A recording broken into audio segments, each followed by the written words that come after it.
ఉమ్మడి మెదక్ జిల్లాలో ఈరోజు ప్రధాన వార్తలు ఈ విధంగా ఉన్నాయి. సిద్దిపేట జిల్లా వార్తలు వచ్చేసరికి కోరుగంటి చందర్ రామగుండం మాజీ ఎమ్మెల్యే చేపట్టినటువంటి పాదయాత్ర ఈరోజు ముగింపు జరిగింది. ఆయన కొండపోచమ్మ సాగర్ మీదుగా ఎర్రవల్లిలోని కేసీఆర్ వ్యవసాయ క్షేత్రానికి చేరుకున్నారు.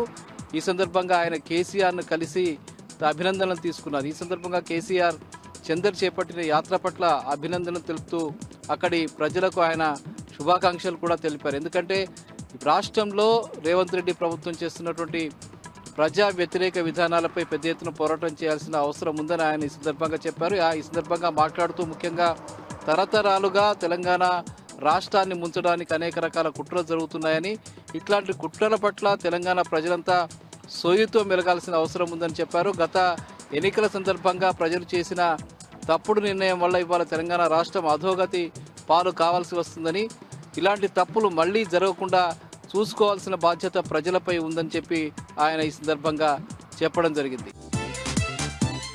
ఇక సిద్దిపేట జిల్లాలో ఈరోజు ఎమ్మెల్సీ కవిత పర్యటించారు. ముఖ్యంగా కొమురవెల్లి మల్లికార్జున స్వామి క్షేత్రాన్ని ఆమె దర్శించుకున్నారు. ముఖ్యంగా బీసీ రిజర్వేషన్ బిల్లు శాసనసభలో అమలైన నేపథ్యంలో, ప్రవేశపెట్టిన నేపథ్యంలో, బీసీలందరికీ కూడా ఒక మంచి జరగబోతున్న నేపథ్యంలో తమ పోరాటం ఫలించిందని చెప్పి ఆమె ఈ సందర్భంగా ఇక్కడికి వచ్చి మల్లికార్జున స్వామిని దర్శించుకుని మొక్కుబడులు తీర్చుకున్నారు. అక్కడ బోనం ఎత్తారు. అట్లాగే పట్నం వేసి మల్లికార్జున స్వామికి పూర్తి స్థాయిలో తమ మొక్కుబడులు తీర్చుకున్నటువంటి పరిస్థితి కనిపించింది. ఈ సందర్భంగా ఆమె మాట్లాడుతూ తరతరాలుగా బీసీలు, ఎస్సీలు, ఎస్టీలు ఈ సమాజంలో అణగారిన వర్గాలన్నీ కూడా ఇంకా అందవలసినటువంటి ఫలాలు అందుకోవడం లేదని, ప్రజాస్వామ్య వ్యవస్థలో వాళ్ళందరికీ కూడా సరైనటువంటి న్యాయం జరిగినప్పుడే ఇది ప్రజాస్వామ్యయుతమైనటువంటి దేశంగా ఉంటుందని చెప్పారు.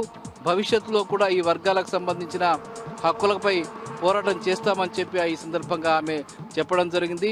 మహిళలకు కూడా సరైనటువంటి ప్రాధాన్యత ఇంకా సమాజం రావాల్సి ఉందని చెప్పి ఆమె ఈ సందర్భంగా చెప్పడం జరిగింది.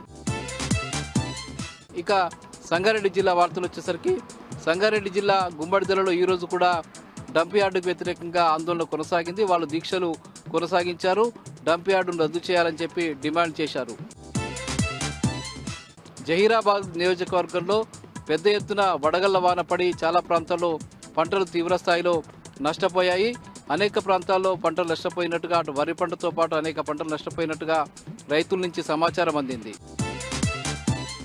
ఇక సంగారెడ్డిలో ఈరోజు జిల్లా కలెక్టర్ వల్లూరు క్రాంతి పర్యటించారు. కొండాపూర్ మండలంలో ఆమె జరిగినటువంటి పలు కార్యక్రమాల్లో పాల్గొన్నారు. ఎస్ఎస్సి పరీక్షా కేంద్రాలని పరిశీలించారు. జల దినోత్సవంలో ఆమె పాల్గొన్నారు. అక్కడే ఉన్నటువంటి ఒక అంగన్వాడీ కేంద్రానికి వెళ్ళి అక్కడ పరిశీలించి దాని పనితీరును కూడా ఆమె తెలుసుకున్నారు.